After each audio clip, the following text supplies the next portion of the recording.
Unhappy with the husband her mother chose for her, the girl decided to run away from home. But just as she climbed over the balcony, she landed squarely in the arms of a strange man.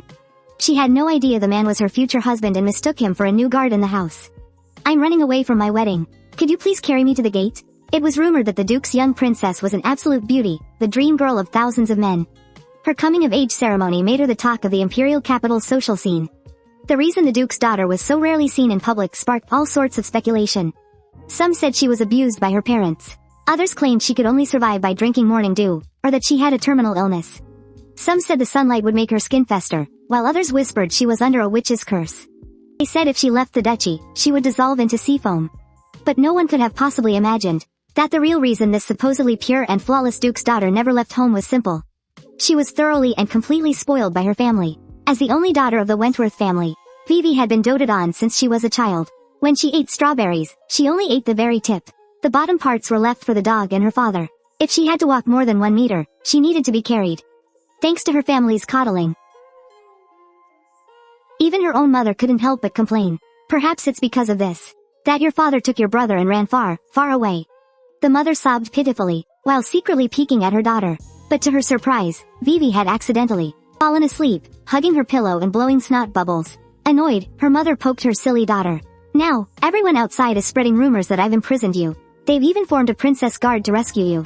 At this thought, the mother's mood suddenly soured. "If I could protect you for the rest of your life, I wouldn't be in such a hurry. Ever since your father left, I've been managing this enormous estate all by myself. If I were to die one day, how would you possibly survive on your own?" Seeing the tears welling up in Vivi's eyes, the guilt-ridden mother quickly got to the point. "So, you'll listen to what Mom says, won't you?"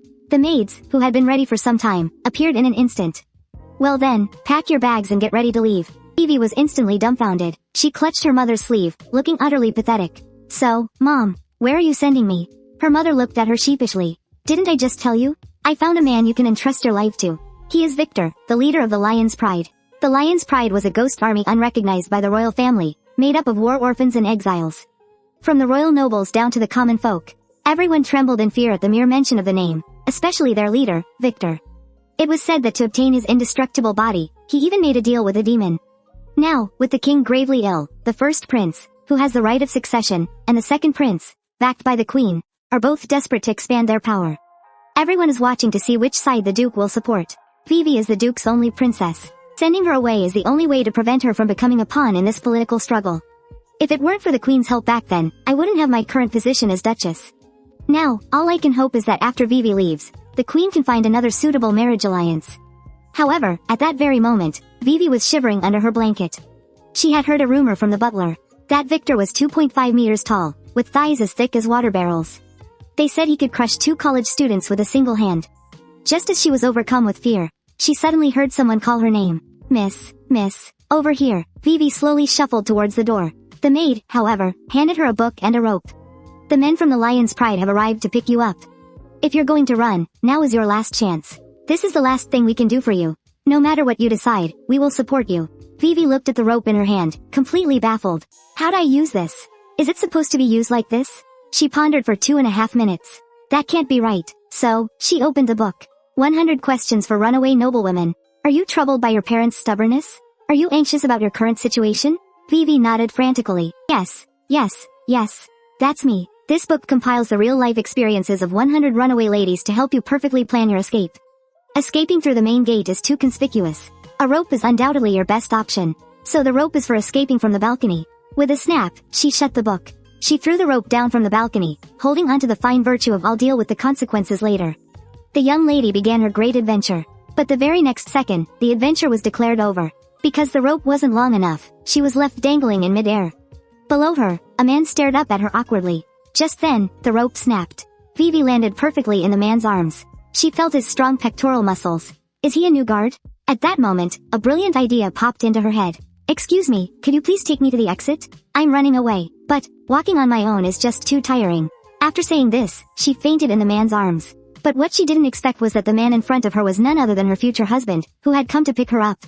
Meanwhile, as soon as the Lion Corps entered the city, the townspeople scattered in fear.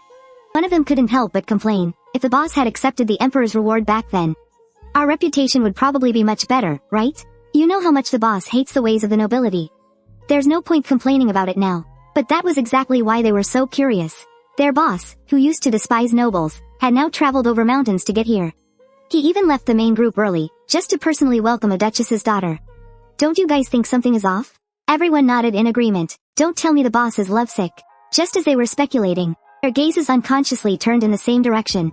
Their boss, who had been single for 20 years since birth, was walking out carrying a duchess's daughter in his arms. Everyone broke into a knowing, teasing smile. Looks like the boss is in love. Victor also noticed everyone staring. A giant question mark instantly appeared over his head. Just then, the butler and maids rushed over. My lady, what are you doing? How can you be so intimate with a man you've just met? Vivi slowly opened her eyes, looking at the man holding her with a bewildered expression. Who are you? Victor gently set her down. Victor of the Lion Corps. I'm here at the Duke's request. To provide protection for the young lady. But all Vivi could think about was food. What? The Persimmon Corps? Or the Cheese Corps? Suddenly, she remembered. Oh, right. It's the Lion Corps. The terrifying group that's said to crush skulls with their bare hands. At that moment, her mother came rushing over.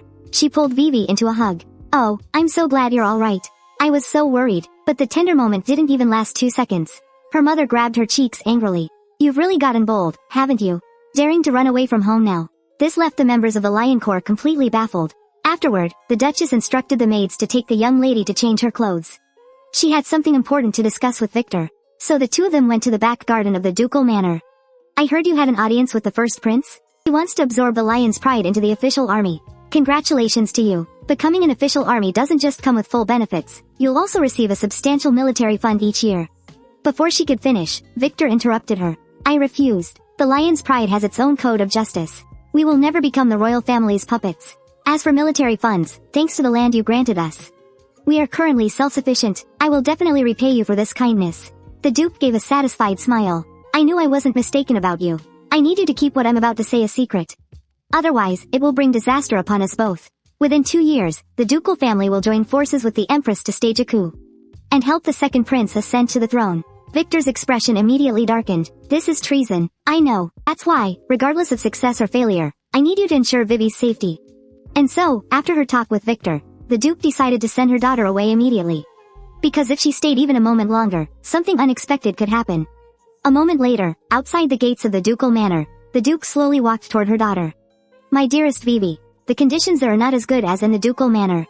You have to take good care of yourself. Vivi looked at her mother with pleading eyes. Can I not go? But unexpectedly, the Duke hardened her heart. Just this once. Please, just listen to me. Leaving her with only a be careful on the road, she turned and walked away without a second glance.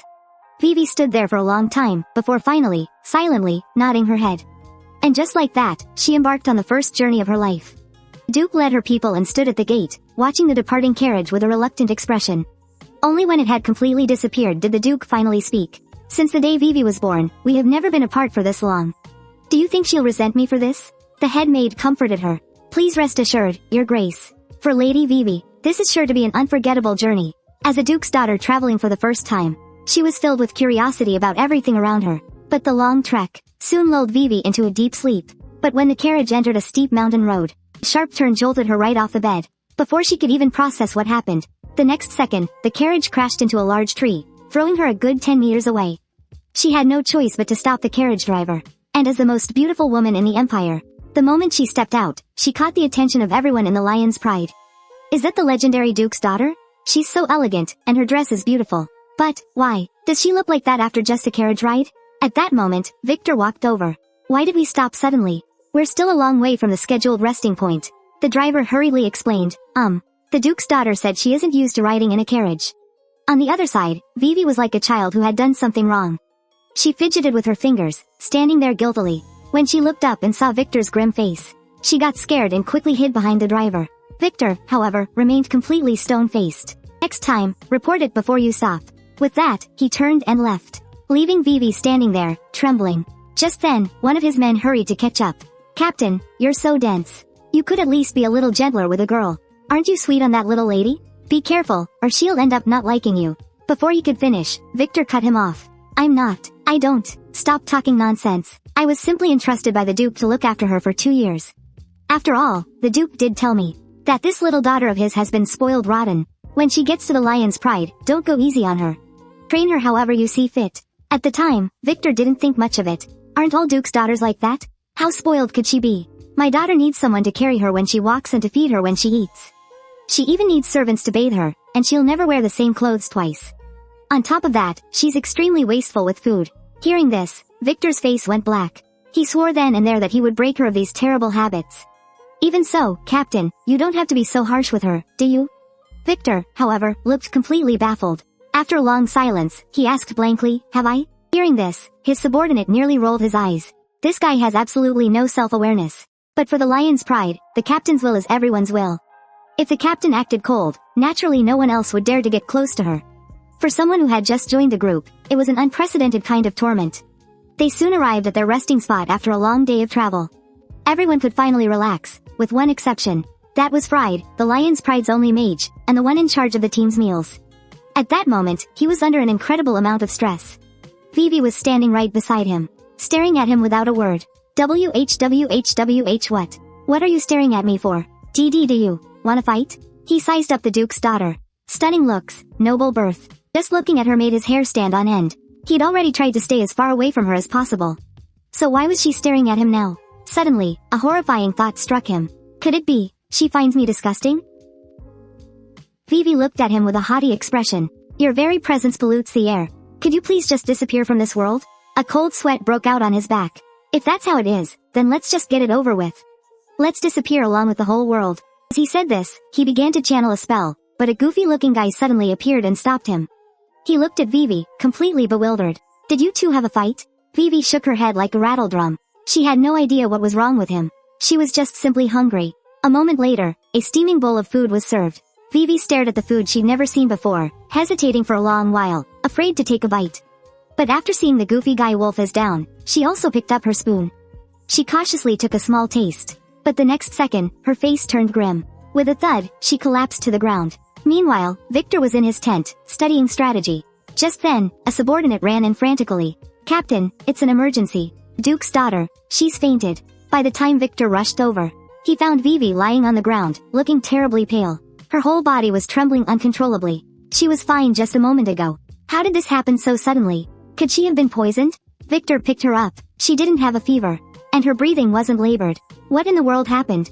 Could it be some new kind of poison? One that can cause sudden death without any symptoms? Just then, Vivi suddenly grabbed his collar, seemingly using all the strength she had.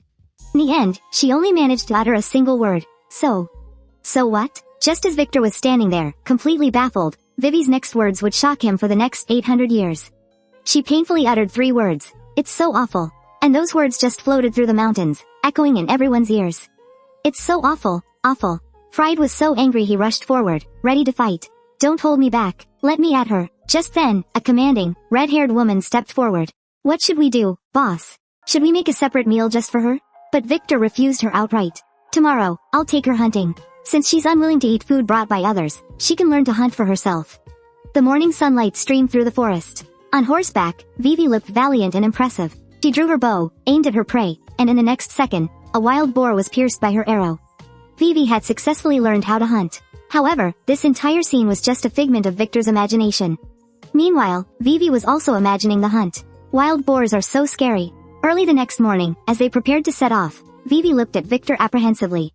But the man didn't say much, simply reaching out and pulling her up onto the horse.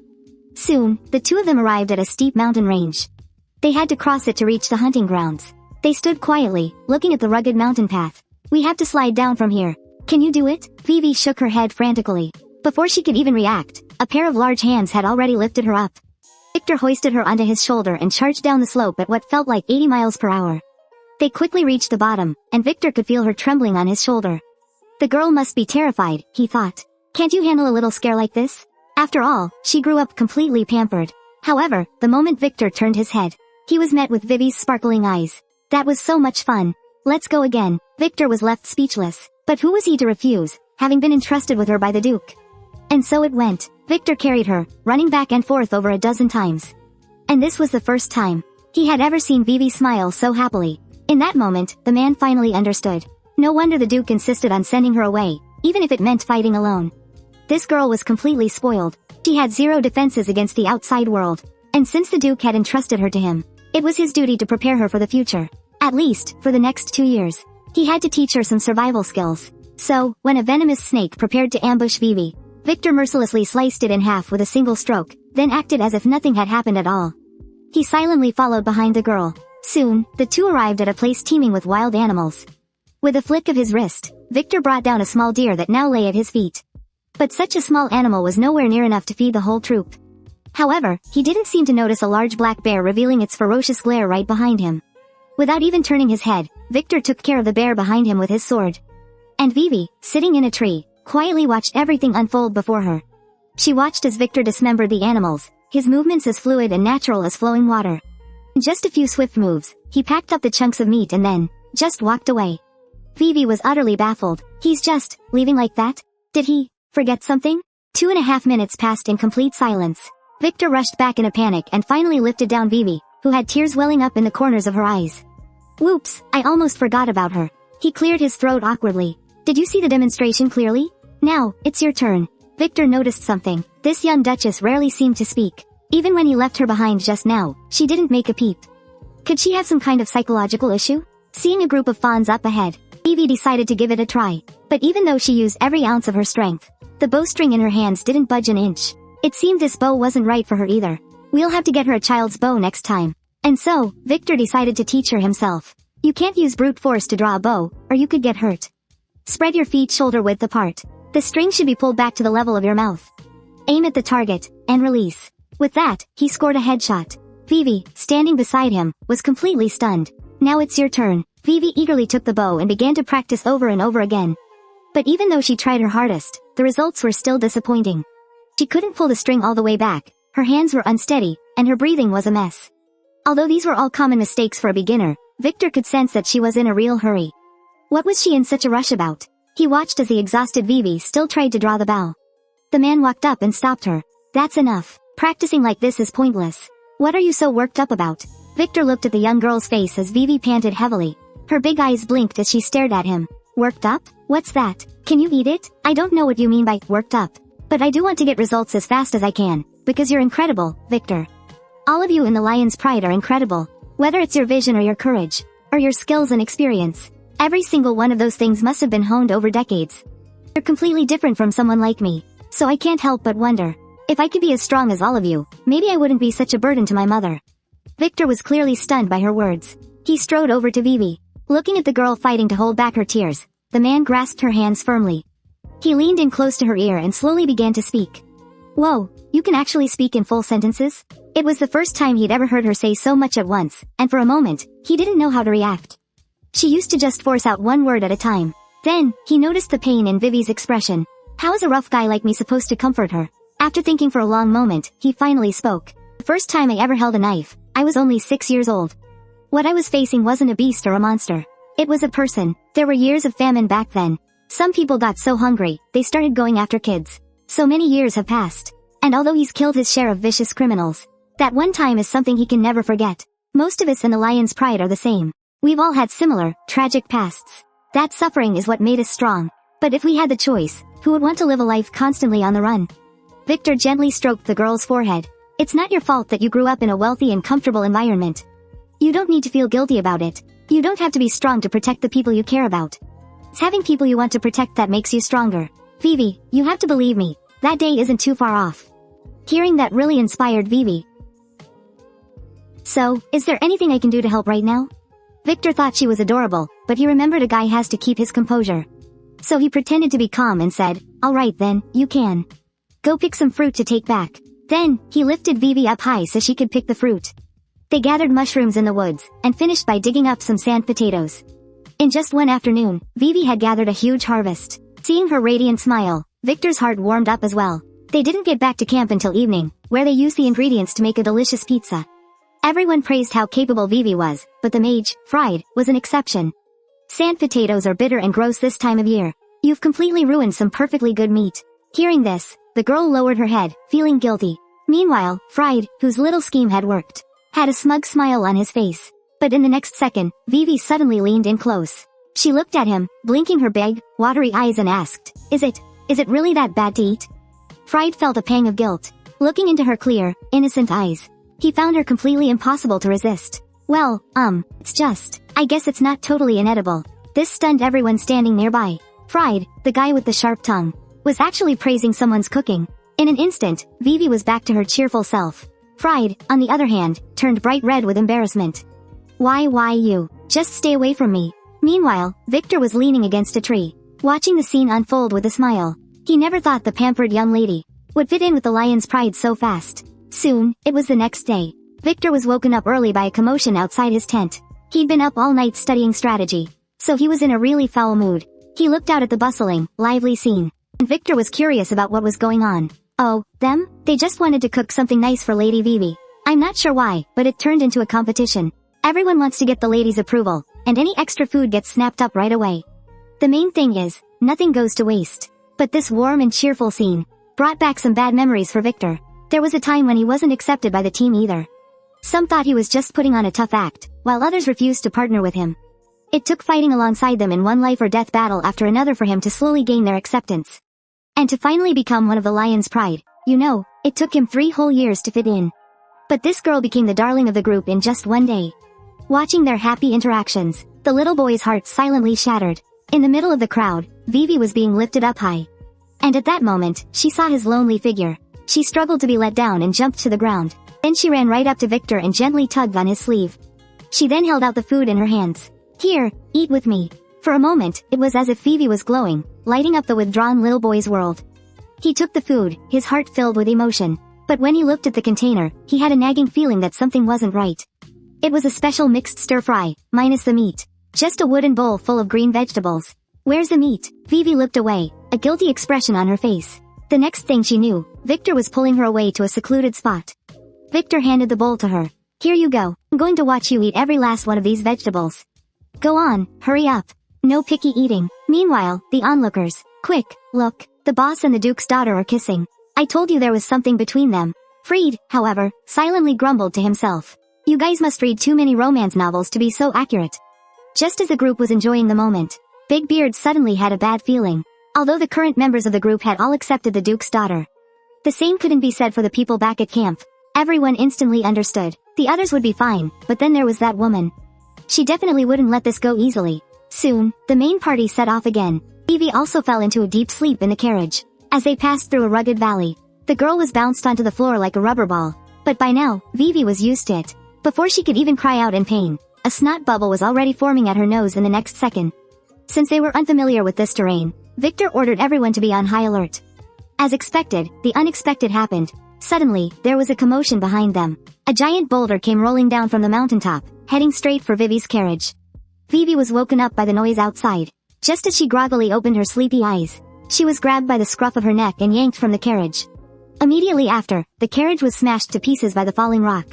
Debris from the impact flew towards them. Victor quickly tore off his cloak and used his own body to shield her from the fragments. By the time the rest of the group arrived, Victor entrusted Vivi to the red-haired woman's protection and got up to pursue the assassins. The red-haired woman hoisted her onto her shoulder, thinking to herself, the little princess must be terrified. She's probably wailing her eyes out under that cloak right now. But when the ambushing assassins charged again, they saw Vivi grab a suitcase and start walloping them, knocking down a bandit in just a few swings. Then, she calmly let out a yawn. The redhead was completely gobsmacked. Holy crap, she adapted way too fast. Meanwhile, Victor took care of several assassins. He then set his sights on the mountaintop and leapt up in a few powerful bounds. Then, with one swift motion of his sword, he took down the assassin's leader. Just as they were about to capture one alive for questioning, they discovered they had all committed suicide. It turned out they were all highly trained death commandos. The situation down below was probably the same, but what they didn't expect was that one of the assassins had been knocked unconscious by Vivi. On the mountaintop, the two men looked at each other and smiled. Looks like this Duke's daughter is quite interesting. A moment later, the assassin was jolted awake by a splash of cold water. He opened his eyes to see Victor's icy face. I don't care who sent you. You can go back and report your mission is complete. But at the same time, I want you to deliver a message. We are not getting involved in the royal family's struggles. And we have no intention of becoming anyone's pawn. But if anyone harms my comrades, the lion's pride will be ready for war at a moment's notice. Meanwhile, in the royal palace, the crown prince burst into manic laughter upon hearing the message. He had only intended to test the lion's pride. He never expected them to be so stubborn. How very interesting. It seems I'll have to use more forceful methods to make them my own. After a long and arduous journey, the lion's pride finally returned to the entrance of their camp. Victor was comforting Vivi. Don't be nervous. Just hang in there a little longer. We're almost there. But when he looked at the girl in his arms, nervous was the last thing she was. She was absolutely thrilled. The members of the Lion's Pride all came out to welcome their leader. Just as Victor was about to introduce the girl at his side, he realized a second later that Vivi was gone. The newly arrived little princess was incredibly curious about everything around her. Curious about the old buildings, curious about the grazing sheep, model. She even got up close to inspect the dog's poop when a big hand suddenly yanked her back. Don't wander off. Surely you've seen a dog before, haven't you? Of course I haven't. Is there a problem? As Victor's childhood friend, Kadra was not at all pleased with this new young duchess. Why is she dressed like that? Is this some new fashion trend from the imperial capital? Oh, that? Something happened on the way back. It led to her being targeted. Besides, she's so conspicuous. Kadra looked completely lost. At that point, she still didn't understand what conspicuous meant. But when the girl took off her hat, revealing a full head of brilliant white hair, and skin as delicate as a pearl, everyone in the Lion's Pride was left completely stunned. I apologize for the intrusion on a day like this. My name is Yvette, and I offer you my greetings. The men of the Lion's Pride were staring, their eyes wide.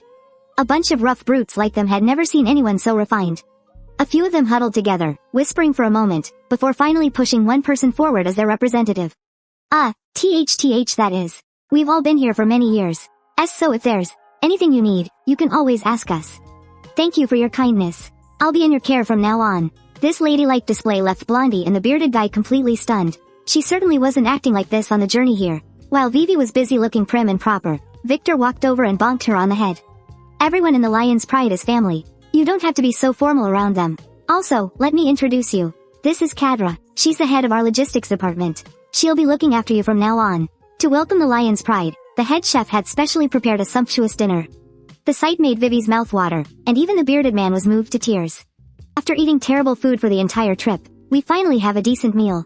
But as a pampered young duchess, Vivi had never even used a fork before. She jabbed at her plate over and over, but couldn't manage to get a single bite of food.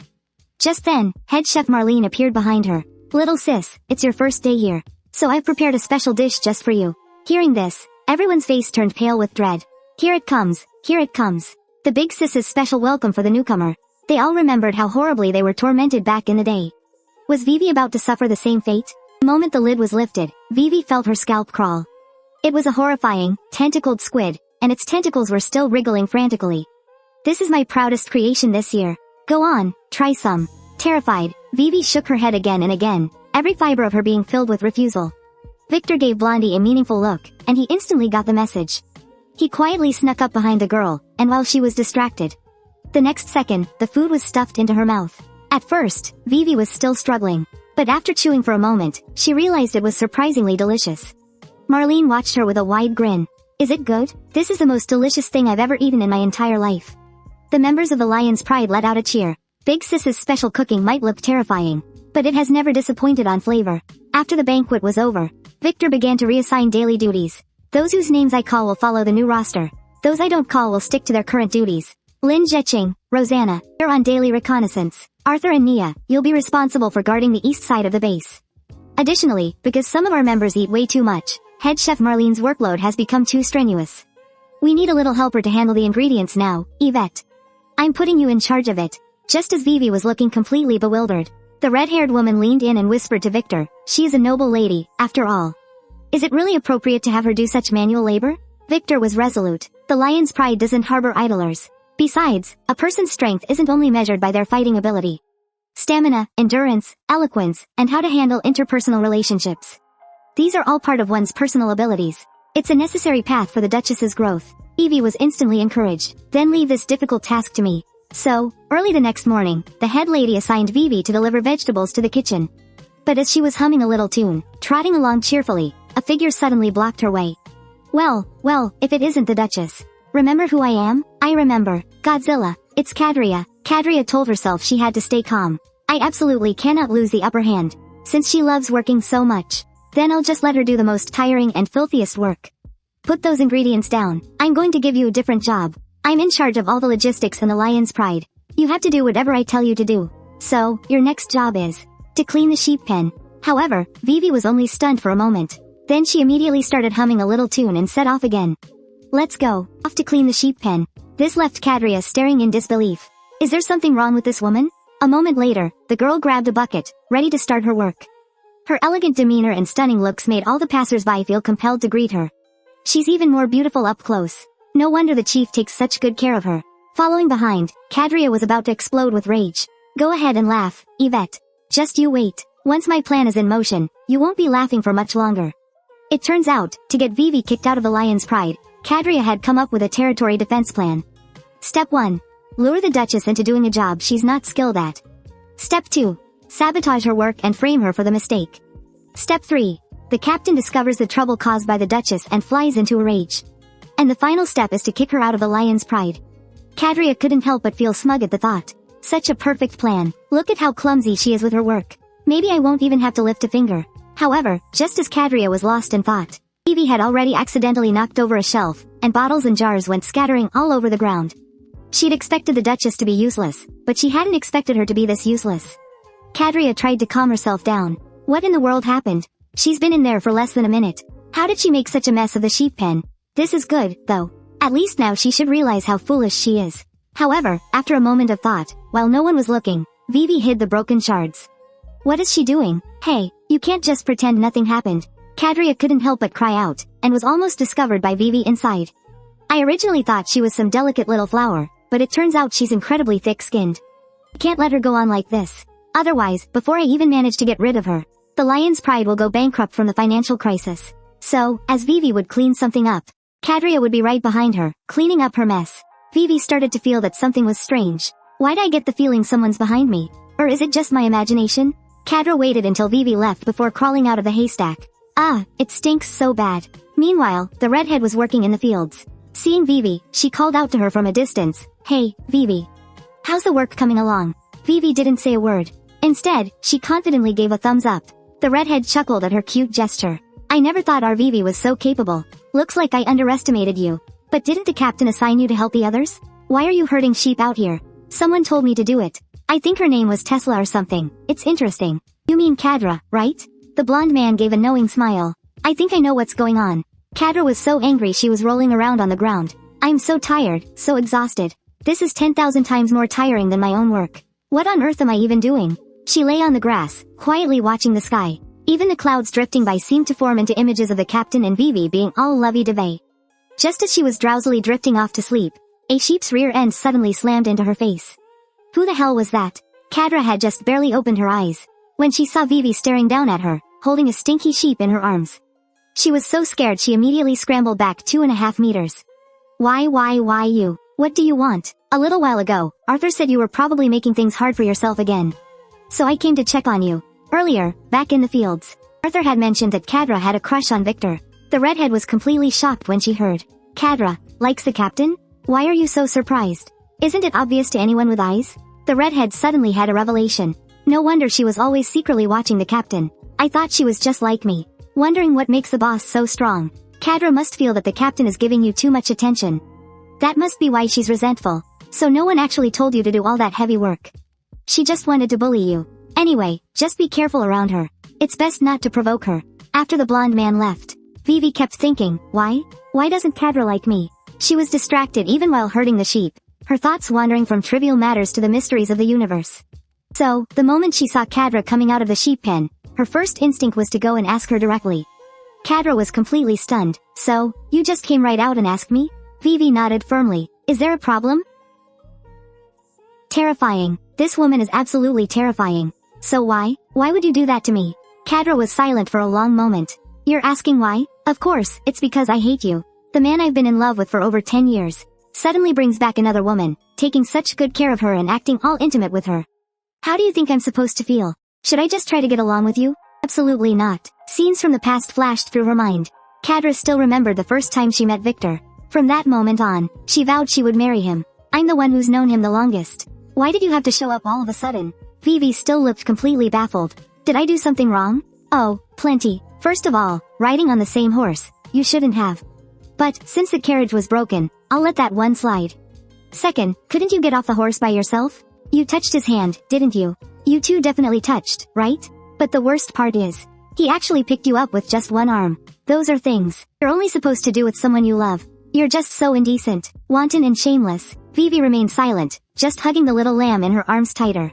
Seeing her looking so pitiful and helpless, even Kadra's heart softened. Look, if I said something wrong, I can apologize to you. But if you don't like the captain, you shouldn't be with him like that. But I do like him. Kadra's eyes widened in shock. With her cheeks blushing, Vivi said something that stunned her in a light-hearted tone. I like Victor. At that, Kadra finally snapped. You woman. Are you declaring war on me? I also like Francis and Darwin. Liz and Arthur cover for me when I make mistakes. Fried and Hart share their food with me, and Miss Marlene's cooking is delicious too. There's Xenia and Rosanna. I like everyone here, and I like you too, Kadra. Is that not allowed? Kadra's cheeks suddenly flushed red.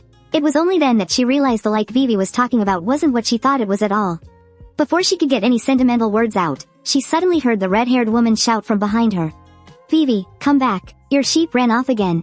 They've started eating the crops. Just before leaving, Vivi suddenly turned back. Did you have something you wanted to say just now?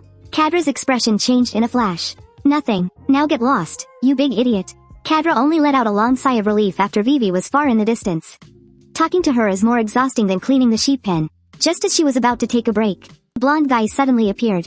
He knew without even having to ask. Kadra must have cooked up some territory defense plan. I suggest you just give it up. Your plan won't work. Vivi is definitely pampered, and doesn't know the hardships of the world. But the journey back here was so difficult. And I never saw her cry or complain once. Even though she's clumsy, she's still trying her best to fit into this unfamiliar place. You'll be cursed if you bully a kid like that. It's not like Kadra didn't know that. But whenever she thought of Victor, she would always lose her head. The blonde guy's gaze suddenly softened. Since you know you were wrong, you should go apologize to her. Don't think I don't know. You're the one who broke all those jars and blamed her, aren't you? She's a duke's daughter, you know. She's prettier than you, has a better figure than you, and is even gentler than you.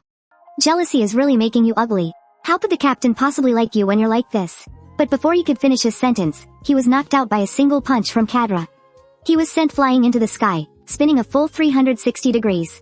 The move left Vivi, who was watching from the side, completely dumbfounded. Sister, come look, I think I just saw God. On the other side, the squad members were training when someone came running over, gloating. Quick, Kadra and Arthur are fighting again. Everyone looked over at Victor. With a single word, Victor dismissed them. The crowd of onlookers instantly rushed to the scene. Meanwhile, Vivi, who had had a long day, was so tired she had fallen asleep on the grass. Victor took off his own clothes and draped them over her. Then, he quietly left. That night, Kadra lay in bed, thinking about what Vivi had said. I like Victor, and I also like Francis and Darwin. Wait, who's Darwin? And he's even in third place? Since Kadra and Vivi had broken the rules, Victor punished them both. Kadra from the logistics department changed the schedule without authorization. Your salary for this month will be deducted, and you will clean the sheep pen for 1 month. Furthermore, due to certain individuals deserting their posts, some members of the troop consumed untreated food. The number of people suffering from diarrhea has now risen to 5. So, Yvette. But as soon as Victor looked up, he found Vivi fast asleep with a snot bubble coming out of her nose. Don't you dare pretend to be asleep. Victor smacked her on her little head. Seeing as this is your first offense, I'll let you off this time. But if you desert your post again, you should know what the consequences will be. Victor's severe gaze scared Vivi silly. Sob. He's so scary. The bandit chief is going to kill me. Just then, the eldest sister brought over a basin of mangosteens and saw Vivi sitting there, trembling. The sight made Marin chuckle. Looks like he really has you under his thumb. After dinner, the troop members had to continue their training. Before leaving, Nia specifically reminded Vivi, if you need help with anything, remember to call us anytime. We'll be practicing in that clearing up ahead.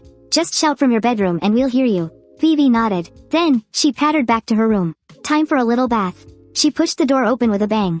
Although the room was clean and tidy, it was so small compared to the Duke's mansion. Even the bathtub was empty. There wasn't a single drop of water in it. She remembered Senya's words. If you need any help, just call us anytime. So, Vivi opened the window. She looked out at the lion troop training hard. Even though it was already very late, every single person was training diligently, without a hint of slacking off. Just then, someone noticed her. Yvette, is there anything you need help with? Vivi shook her head, adhering to the fine virtue of doing things herself. She decided to fetch the water for her bath on her own. But when she got to the well, she discovered that fetching water was far more difficult than she had imagined. Even so, Vivi didn't give up. She used every last ounce of her strength to fill a bucket of water, and then painstakingly carried it back, step by step. After running back and forth like this several times, Vivi was so tired she squatted on the ground, panting heavily. A sharp pain shot through her hand. It was only then that she realized her palms had been rubbed raw and were bleeding from the bucket. She brought her palms to her mouth and gently blew on them, trying to soothe the stinging pain. Suddenly, a voice from behind called out to her. Yvette, what are you doing here? As soon as Vivi turned around, she saw Victor standing before her. Gigi getting water, she stammered in reply, while staring at the man's strong chest muscles. Why are you all wet? Because there's a river over there. We usually go for a wash in it after training ends. I can go wash in the river? Vivi's eyes lit up. She turned to head for the river, but Victor grabbed her and pulled her back. You can't go. That area is full of men. If you want to take a bath, go back to your room. He held Vivi's arm tightly. A sharp, stinging pain shot through her hand. It was only then that Victor noticed. The girl's delicate hands were covered in scratches. Seeing his young charge injured, his expression instantly darkened. What happened here? Explain yourself, the man demanded sternly. Frightened, tears welled up in the girl's eyes. As she backed away, she lost her footing and went sprawling, spilling the entire bucket of water all over herself. Vivi let out a long sigh of relief. At least she wasn't hurt. Not in the slightest. Victor's face was grim. He even had the freshly overturned bucket sitting on his head. A moment later, they were back in the room. Victor gently applied medicine to her wounds as Vivi, trying to ignore the pain, explained. I just wanted to take a bath, but the bucket was so heavy. I accidentally scraped my hands. Please don't be mad. Victor looked up, completely baffled. Was I angry? Vivi nodded firmly. You were scary. I don't understand why you didn't ask for help. You wouldn't do this yourself back home, would you? Of course not. In the ducal manor, there's always water available. If I was hungry, someone would prepare a snack. When I was tired, someone would turn down my bed. Only after doing these things she'd always taken for granted did she realize just how much work they really were. After a long silence, Vivi looked up and forced a smile. Does this count as progress? Even though her hands were covered in scrapes, she was still worried about whether or not she was improving. Victor sighed. Then, he gave Vivi a light flick on the forehead. Getting yourself hurt for no reason. You really think that counts as progress? If we were attacked by an enemy tomorrow, could you even hold a sword with your hands like this? A warrior needs to be tough. But you also have to learn to avoid unnecessary injuries. As he spoke, Victor picked up the water bucket. I will ask you to do what you're capable of. For anything beyond your abilities, you can come to me. And as for tomorrow's training, I won't be going easy on you just because you're hurt. Vivi was speechless, but then she remembered what her senior had told her. Don't mind the captain's long face. He's actually very good at taking care of people. So, she thought for a moment. Miss Marlene just gave me a basket of mangosteens. So, help me peel them. Didn't I just say you should handle your own? Victor was about to lose his temper, but in the next moment, Vivi held her hands right in front of his face. My hands, they're hurt. Peeling mangosteens is an impossible task for me. Victor was completely stunned, so this is what she was getting at all along. So, after he fetched the water, Victor couldn't help but question himself as he peeled the mangosteens. What in the world am I doing? Meanwhile, Vivi ate her mangosteens while taking her bath. It seemed she had found the perfect way to handle Victor. Soon after, the Lion's Pride began their official training. As their captain, Victor was as strict as ever. Xianxia, if I catch you using levitation spells to slack off again, you'll get 2 extra hours. Just then, a blonde-haired man walked over. Is Xianxia in last place again today? You wish. The person in last place is over there. He gestured towards Vivi, who was at the very back, struggling to run while carrying a formal dress. Arthur was just dumbfounded. Doesn't she have a single outfit suitable for running? I'd love to lend her something, but our combat uniforms are all covered in armor. She wouldn't be able to run at all in them. But even so, the boss didn't exempt her from today's training. Guys like that are just terrifying. Meanwhile, Vivi was giving it her all, even though it was incredibly difficult to run. She still refused to give up. But as she was passing by Victor, her vision went black and she started to fall forward. Fortunately, Victor caught her just in time. Do you want to give up now? The girl gritted her teeth and shook her head. Then she got right back up and kept running. Finally, the training session was over. Vivi collapsed onto the ground, gasping for air. Suddenly, a tree branch poked her in the face. She saw that a crowd of onlookers had gathered around her. Looks like she's completely exhausted. She's so weak, but it's impressive that she made it through her first time. At least she has more willpower than some people who try to take shortcuts.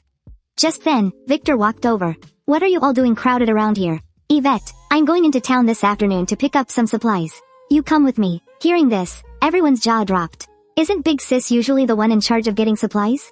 Boss, you work so hard every day. You shouldn't have to do things like this. Big Sis is busy today, so I'm filling in for her. Any problem with that? Or perhaps one of you can finish your training faster than I can? The group was so scared they didn't dare make a sound. But Vivi was curious. Why doesn't anyone want Victor to go into town? The red-haired woman had an awkward look on her face. First off, let me just say, I have the utmost respect for the commander. So what I'm about to say isn't malicious or anything. The reason we don't want him going to town is, his face is terrifying. When the two of them arrived in town, everyone on the street was shaking in their boots.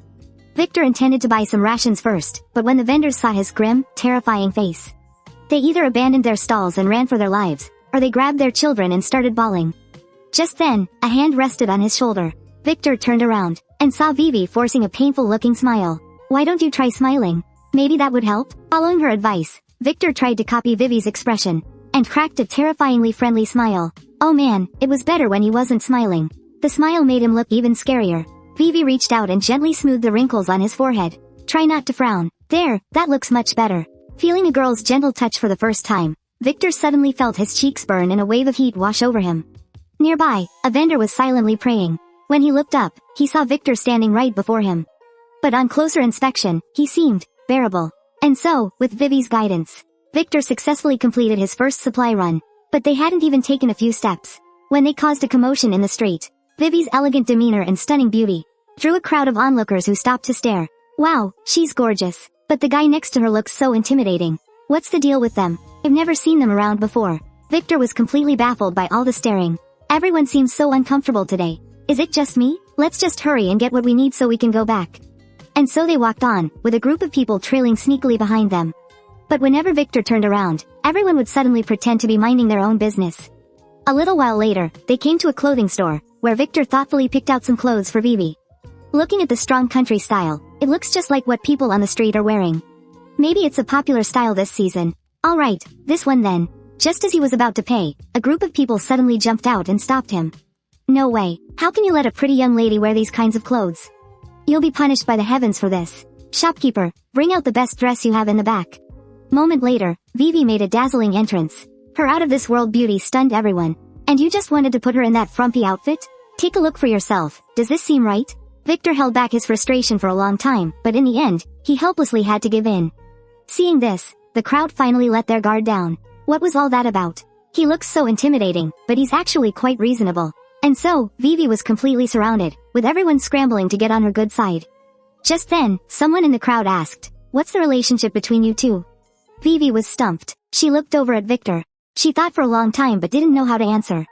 After all, she had been doted on since she was a child. Yet she was cluelessly entrusted to this man by her mother. So now, are they master and apprentice? Friends? Or her bodyguard? Seeing Vivi's troubled expression, the people nearby started to guess. It couldn't be human trafficking, could it? That would be horrible, but she doesn't look like she's been abused. It was just an idle comment from a bystander. But a young boy in the crowd took it to heart. He mustered up all his courage and shouted at Victor. "Hey, you with the scary face. I'm challenging you. Let's have a showdown." Victor stared at the boy in front of him, completely baffled. He stood up from his chair, towering over the boy by a good 8 heads. "If I win, you have to set that girl free." After he spoke, he grabbed both of Vivi's hands. "Don't you worry. I will definitely save you from that monster's clutches, even if it costs me my life. But, if I make it back alive, will you marry me?"